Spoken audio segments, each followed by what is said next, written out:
Veamos primero el fenómeno que estamos encarando. Por 1 millón de años antes de 1750, 1 millón de años, las partes por millón de CO2 no habían excedido 300 partes por millón, ppm. Desde 1750, cuando eran 280 partes por millón, se ha subido, registrándose este fin de semana, el 15 de septiembre, en 405.8 partes por millón en el Observatorio Mauna Loa en Hawái, donde se llevan estos registros. Esto ha llevado que a partir de 1880, la temperatura ha subido en 0.85 grados centígrados en promedio mundial. Eso incluye tierra y mar. Si lo ponemos solo sobre tierra, ya es en un grado. Pero el dato más oficial es el 0.85 promedio mundial, tomando en cuenta todo. Esto ha producido mayor intensidad, tamaño y frecuencia de los eventos climáticos extremos, como hemos visto este mismo fin de semana en los estados de Carolinas, en Estados Unidos, o en el tifón Mangkhut que pegó a Filipinas y a Hong Kong, y ahora al sur de China, a la provincia de Guangdong. Cambios en la hábitat en todo el mundo, visibles los cambios, y mayor frecuencia e intensidad de los fenómenos del Niño y la Niña. Y eso ha contribuido a sequías e inundaciones en diferentes partes del mundo, como sabemos. Ahora, debemos tener conciencia que el tránsito de 1 grado a 1.5 grados, a 2 grados o a 3 grados en promedio mundial, esas alzas son geométricas, no son aritméticas. El impacto de 1.5 grados en el medio ambiente es varias veces 1 grado, y 2 grados es varias veces 1.5 grados. Hay cálculos de cómo podemos salir de esto. Y en la revista Science, algunos de los científicos más distinguidos de las ciencias climáticas del Potsdam Institute de Alemania, del Sustainability Center de Stockholm, Suecia, y otros lugares publicaron en la revista Science en marzo de 2007 una guía, un mapa para cómo llegar a rápida descarbonización. Y lanzaron lo que llaman la ley del carbono. Si nosotros logramos cada 10 años, de aquí a 2050, cortar a la mitad las emisiones, cortar a la mitad de los 41 gigatoneladas actuales para llegar a 0 emisiones en 2050, tendríamos la probabilidad de 66% de poder cumplir con la meta de París de 2 grados en este siglo y 50% de llegar al 1.5 grados centígrados, que es crítico para los países en desarrollo. Porque hay de acordar que esos son promedios mundiales. Entonces eso se distribuye muy diferencialmente, pues, en los trópicos, en los desiertos, en las zonas árticas, que son los más afectados. Y hay un consenso hoy en día de que lo de los acuerdos de París no dan el blanco en cuanto a las reducciones comprometidas, pues, por los países. Ahora, una serie de instituciones también han hecho el cálculo. Si no comenzamos esta reducción para 2020, va a ser muy difícil lograr los objetivos de París. Y no solo eso, sino también depende del cambio climático todos los objetivos de desarrollo sostenible. Porque si la temperatura mundial va a 3 grados, que puede ser 4 a 6 grados en las zonas más afectadas, no va a haber realización de los objetivos de desarrollo sostenible. Va a haber menos agua, menos producción agrícola, menos nutrición, menos salud y más pobreza. Simplemente, si la temperatura va a 3 grados a nivel mundial. Ahora, nada de las reducciones se puede lograr en la magnitud que se está planteando sin detener la deforestación y sin restaurar los paisajes degradados. Entonces, los bosques son claves para la lucha contra el cambio climático.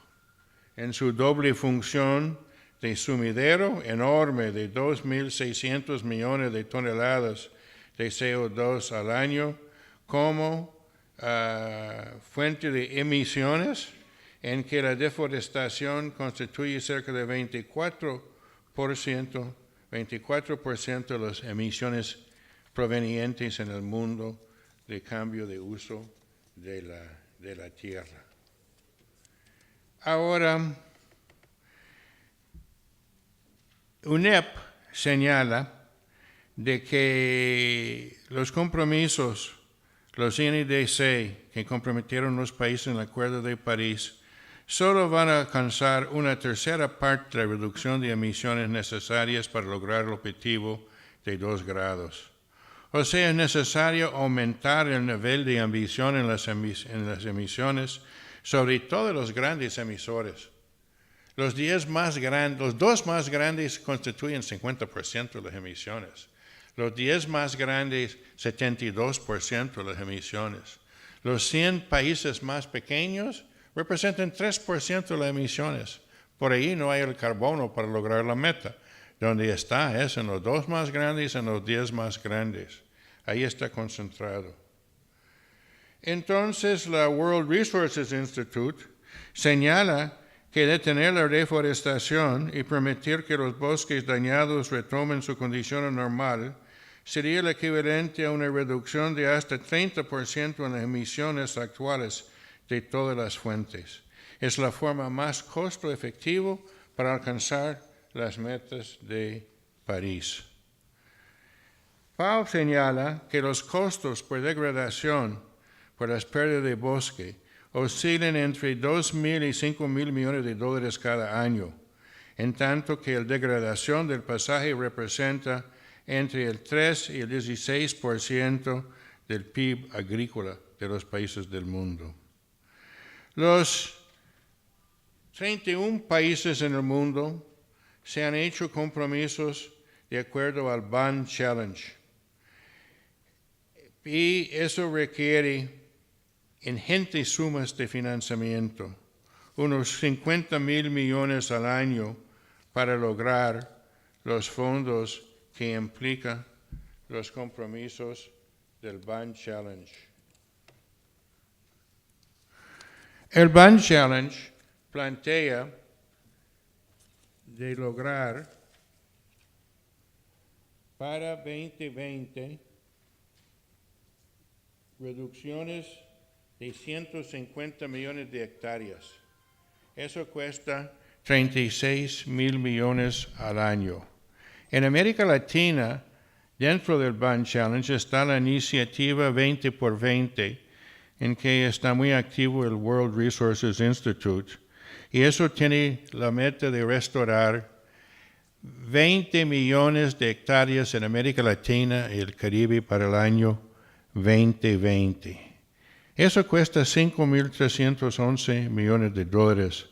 Tienen 365 millones comprometidos de fuente del sector privado para inversiones privadas. Dentro de este marco, como ustedes saben, Nicaragua se ha comprometido a reforestar 2.8 millones de hectáreas de tierras degradadas.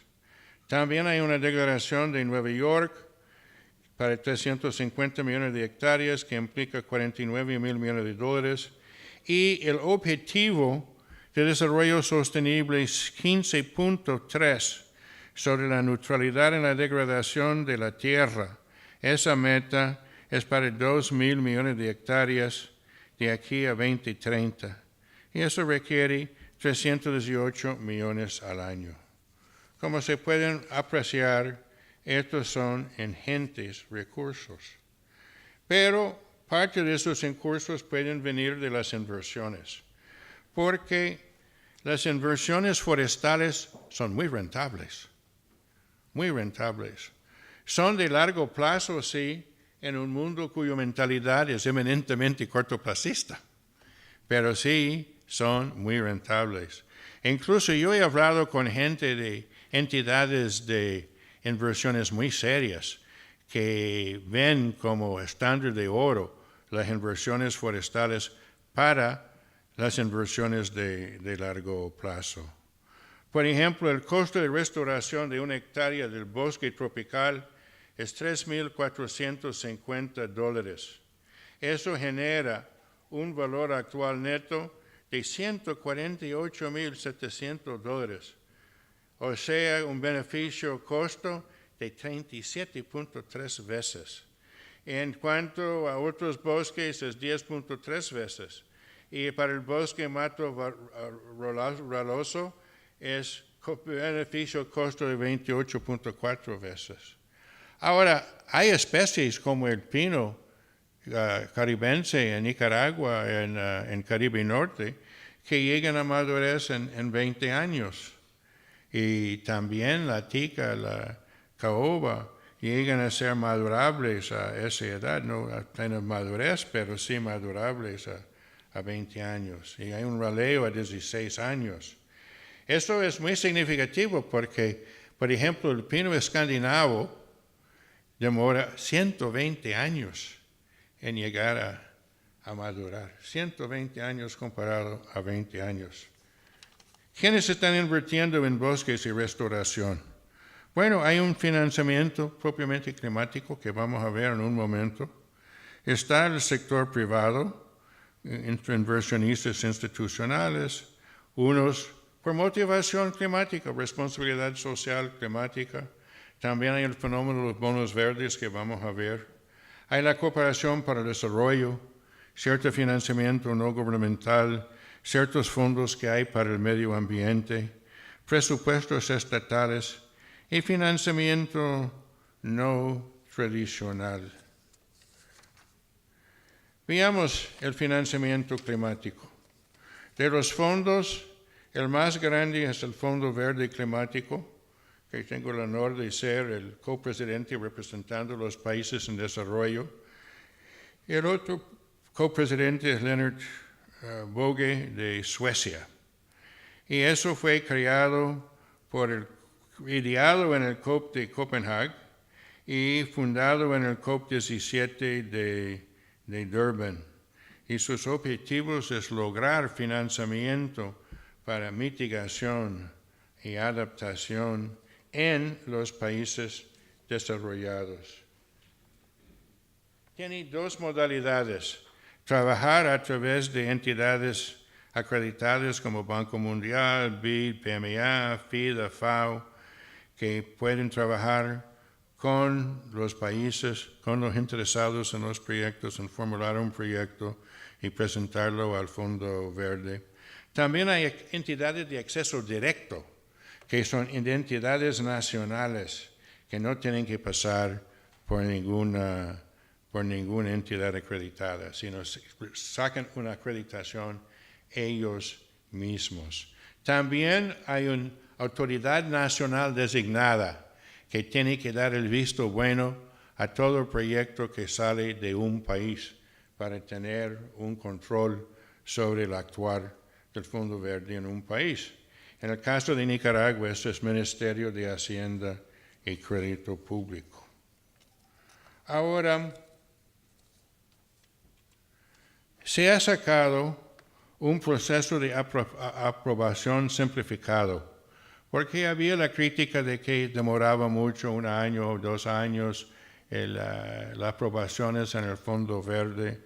Y eso quizás para los proyectos grandes es indicado, pues, pero para los proyectos más pequeños, como de $10 millones para abajo, se adoptó en la 18 reunión de la Junta Directiva en Cairo un nuevo esquema más simplificado, más rápido, que se llama SAP, por sus siglas en inglés, Simplified Application Procedure.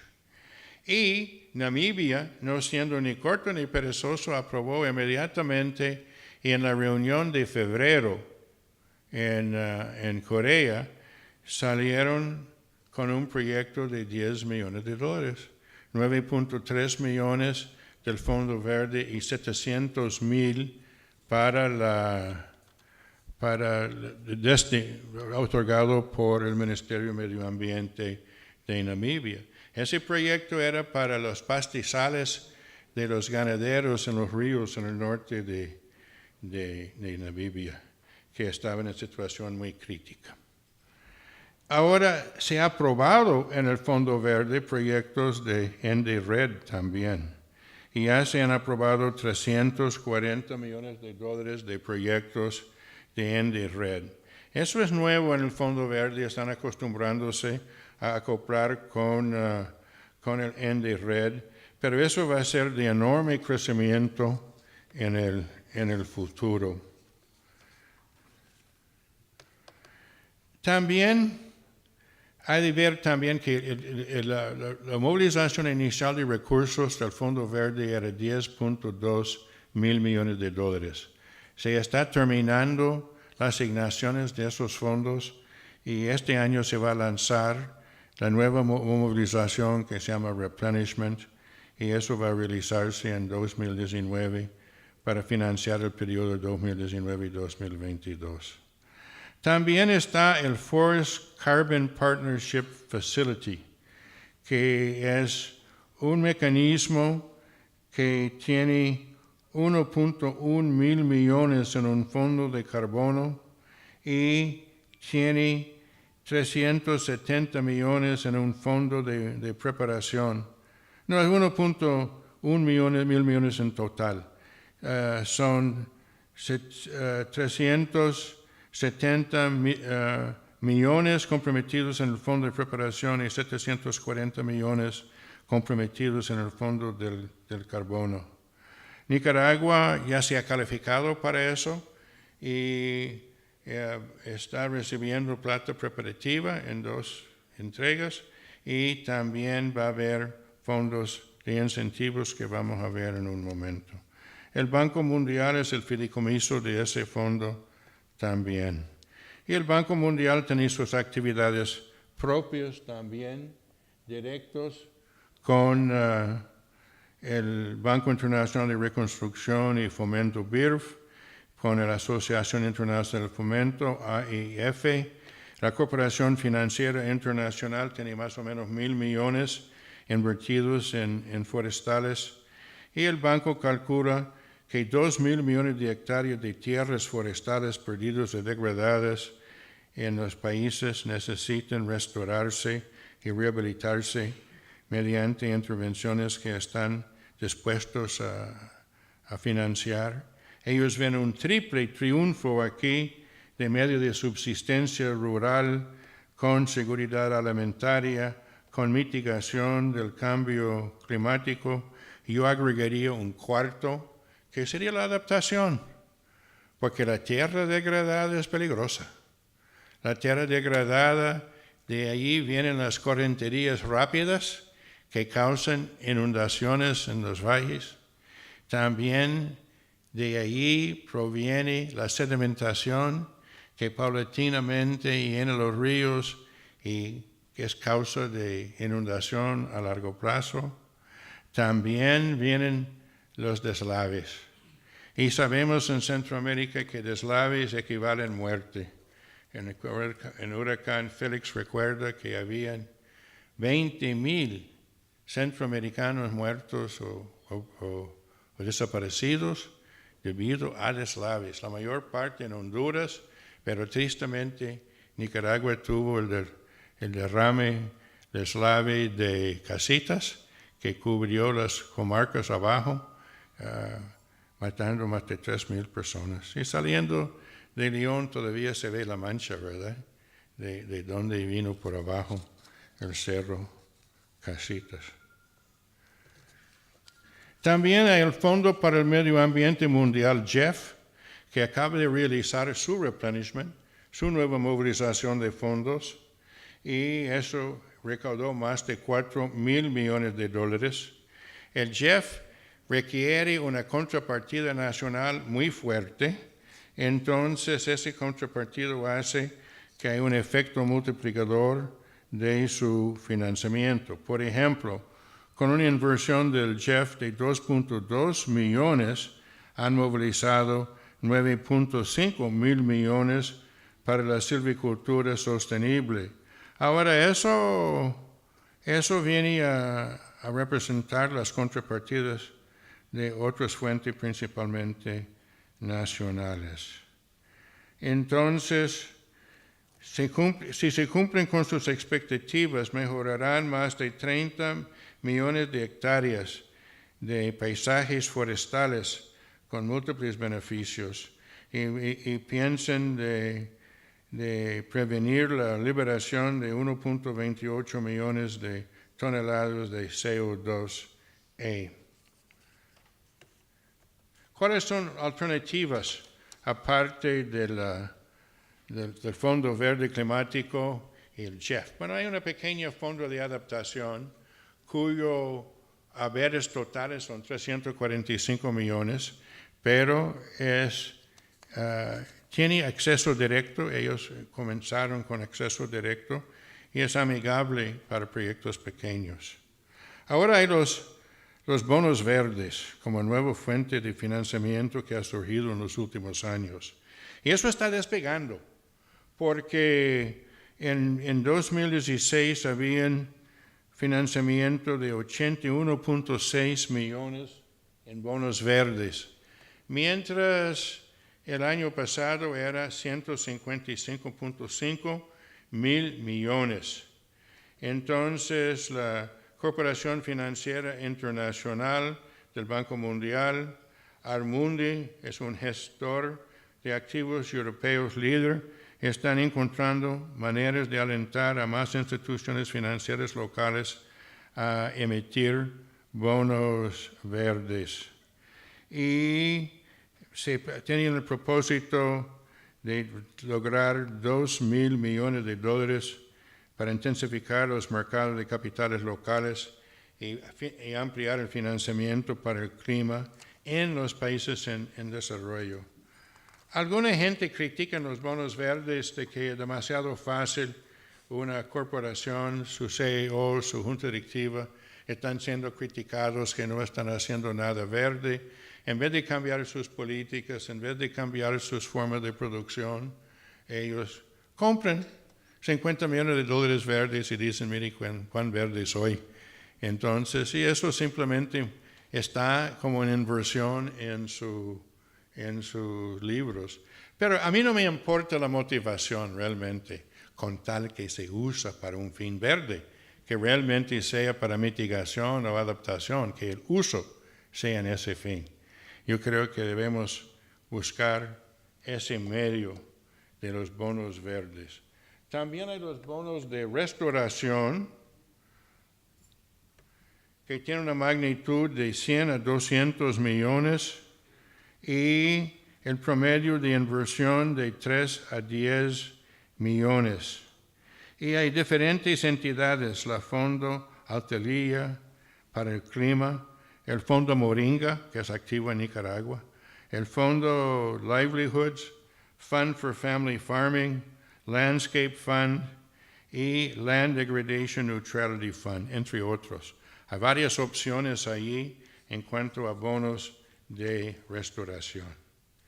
Pero en las reuniones como el COP23 en Bonn el año pasado, o en la reunión One Planet en París a fines del año pasado, habían oradores que hablaban que es necesario pasar from the billions to the trillions, hablando en inglés, así decían.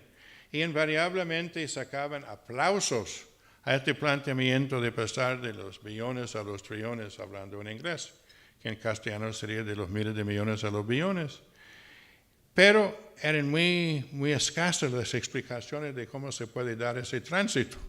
Entonces era un aplauso fácil, pero un problema difícil para lograr esa plata. Pero creo que hay un blanco muy interesante, que son los excedentes de efectivo acumulado en las grandes corporaciones del mundo. Al 31 de diciembre pasado, esos suman 6.75 billones de dólares, hablando en buen castellano. Y esos son en el S&P 500 en Estados Unidos, en Europa, en el FTSE CAC, DAX, o sea, los principales índices de los mercados, en el Nikkei, en Japón, en el Kospi, en Corea del Sur. 6.75 billones de dólares haciendo nada. Y eso se está empeorando, porque subió de 5.3 el año anterior. Esa plata se podría usar para estimular la economía mundial en vez de hacer nada, a reducir la desigualdad en que hemos llegado a un punto en este planeta en que 1% de la población tiene 46% de los activos del mundo. Ese es el grado de concentración que hay actualmente. Y se podría usar para invertir en detener el cambio climático y alcanzar los ODS. ¿Cómo se podría lograr eso?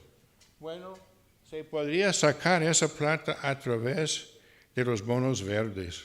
Muy fácil para ellos pasar de efectivo a bono verde, es una inversión y no pasa nada en sus libros. No han gastado nada, han invertido con el bono verde.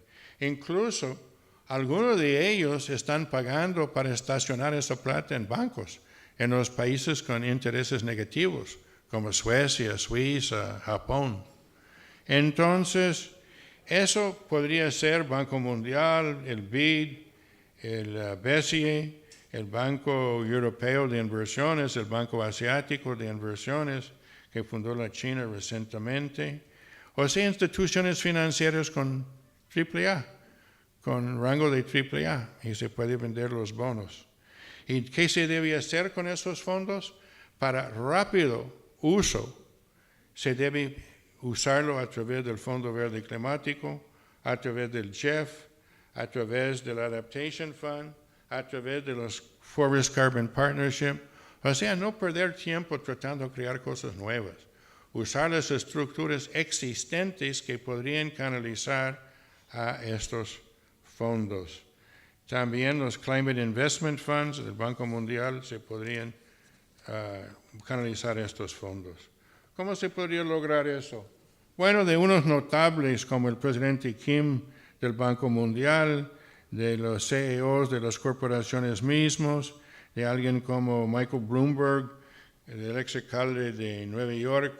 El Superstorm Sandy le hizo creyente en el cambio climático y en el futuro triste que espera la humanidad si no se empieza a actuar. O el Richard Branson, que tiene una cosa que se llama Plan B, para involucrar precisamente los hombres de negocios en el cambio climático. Graziano de la FAO y Gurría de la OECD, y notables como Leonardo DiCaprio, que va a todas las reuniones y es un abogado para el cambio climático, o Patricia Espinosa, que es la directora ejecutiva, para empezar un movimiento para presionar las corporaciones que están sentadas encima de esos fondos socialmente irresponsables para que se ponen en el uso en energías renovables, transporte sostenible, eficiencia energética, la restauración agropecuaria y forestal y agua potable para el mundo. La experiencia de Nicaragua es muy interesante.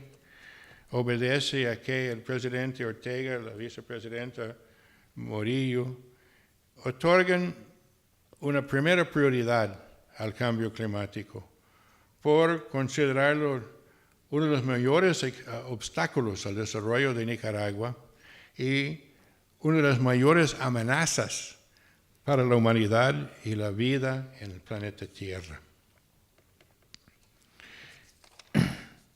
Nicaragua en la iniciativa 2020 tiene varios subelementos. En el amarillo allí son los municipios de la reserva de Bozahuas.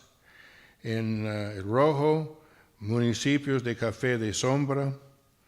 En verde, municipios por el lado del lago de Nicaragua, dedicado a agricultura y ganadería, promoviendo lo agroforestal y el silvopastoril, y los municipios del Pacífico en rosado, dedicados a agricultura y turismo.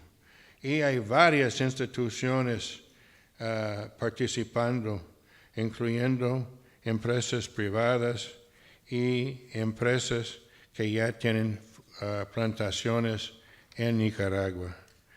El concepto es de pasar del potrero pelado a lo silvopastoril, o de la agricultura a lo agroforestal.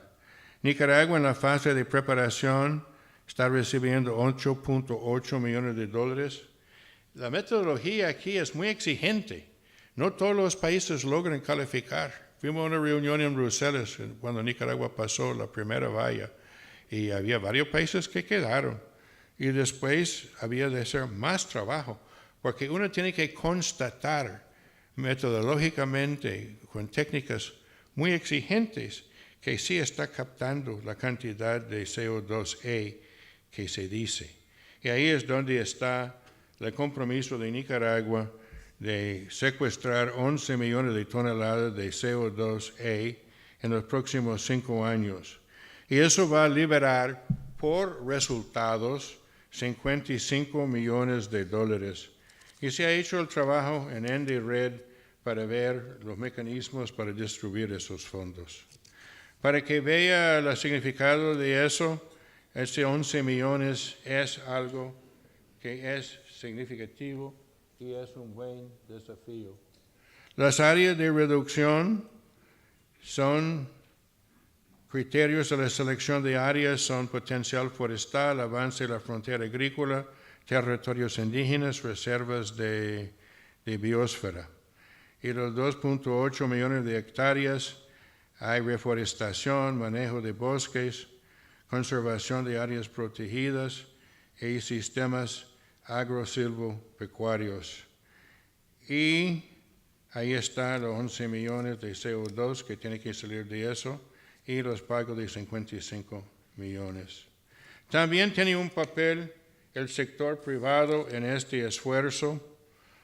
Hay, por ejemplo, el programa de gestión ambiental y reducción de riesgo ante el cambio climático en la subcuenca del Río Viejo y lago de Aponás, que combina fondos públicos con intermediación de bancos nicaragüenses y con un fideicomiso formado también.